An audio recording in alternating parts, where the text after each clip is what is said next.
اگر کوئی جنازے میں نماز میں سورۃ فاتحہ نہیں پڑھتا تو نماز ہوگی یا نہیں؟ اگر وہ اللہ کی حمد بیان کرتا ہے اور تسبیح بیان کرتا ہے تو انشاءاللہ نماز ہو جائے گی، لیکن سنت یہ ہے کہ فاتحہ پڑھی جائے، واللہ اعلم۔ کیونکہ بعض تابعین اور اتباع تابعین سے یہ منقول ہے کہ وہ فاتحہ نہیں پڑھتے تھے جنازے میں، صرف اللہ کی تسبیح اور حمد بیان کرتے تھے پہلی تکبیر کے بعد، اور اسی پر اکتفا کرتے تھے۔ تو اگر کوئی اس نقطہ نظر پر عمل کرتا ہے تو اس کی نماز جنازہ درست ہے۔ دیکھیں، اختلافی مسائل میں نماز باطل نہیں ہوتی الا کہ کوئی قطعی چیز ہو، جیسے یعنی جو نماز میں اطمینان نہیں کرتا، ٹھیک ہے، اطمینان سے نہیں پڑھتا، وہ جیسے کیا کہتے ہیں اس کو، دانہ چگتا ہے نا پرندہ، تو اسی طرح وہ جو ہے اوپر اٹھک بیٹھک کرتا ہے، اطمینان سے نہیں پڑھتا، ارکان ادا کرتا، تو اس کی نماز نہیں ہوئی۔ ارجع فصلی فانک لم تصلی، یہ قطعی ہے، ارجع فصلی فانک لم تصلی۔ لیکن باقی جو فقہی اختلافات ہیں اس میں صحابہ، تابعین، اتباع تابعین ایک دوسرے کے پیچھے نمازیں پڑھتے تھے، اور کسی کی نماز کو باطل نہیں کہہ سکتے،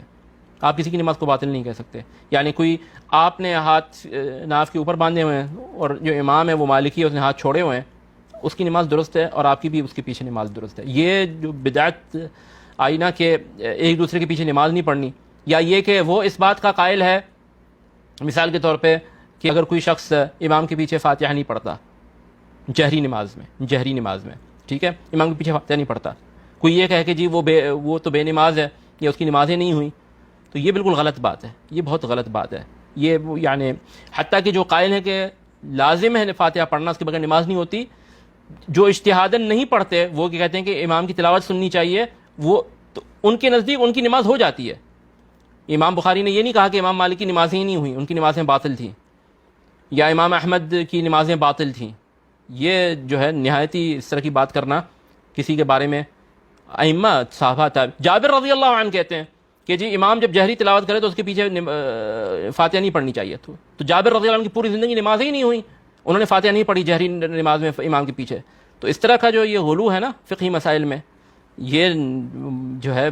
قبیح ہے، اس سے بچنا چاہیے۔ تو اجتہادی مسائل میں نماز ہو جاتی ہے، یعنی نماز آپ اپنے لیے یہ قائل ہوں اس بات کے کہ بھئی فاتحہ کے بغیر میری نماز نہیں ہوگی، میں نے فاتحہ نہیں پڑھی، میں رکعت دہراؤں گا، ٹھیک ہے، لیکن دوسروں کی ہو گئی۔ آپ اس بات کے قائل ہیں کہ رکوع میں آنے سے نماز نہیں ہوگی کیونکہ وہ فاتحہ تو چھوٹ گئی، لیکن جو قائل ہیں کہ رکوع ملنے سے رکعت مل جاتی ہے اور جمہور الامہ اس کے قائل ہیں، تو ان کی نماز ہو گئی، ٹھیک ہے۔ آپ کی نہیں ہوگی کیونکہ آپ کا عقیدہ ہے کہ اس سے نہیں ہوتی، تو آپ اٹھ کے دہرائیں گے رکعت، لیکن باقیوں پر آپ کا مذہب لاگو نہیں ہوگا، واللہ اعلم۔ اور یہ کہنا کہ جی نماز اس کی ہوتی ہے جو سنت کے مطابق پڑھے، جو نہیں پڑھے گا اس کی نہیں ہوگی، میں نے بعض حضرات،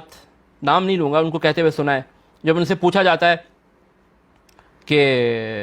جس نے رفع الیدین نہیں کی اس کی نماز ہوگی یا نہیں، تو وہ کہتے ہیں یہ جی نماز تو وہ ہے، یا جو رفع الیدین نہیں کرتا اس کے پیچھے نماز پڑھنی چاہیے نہیں، تو وہ کہتے ہیں جی نماز تو وہ ہے جو سنت کے مطابق ہو، کیونکہ عمل کی قبولیت کی 2 شرطیں ہوتی ہیں، اخلاص اور متابعت سنت، تو جس کی متابعت سنت نہیں ہے تو پھر آپ خود ہی سمجھ لیں۔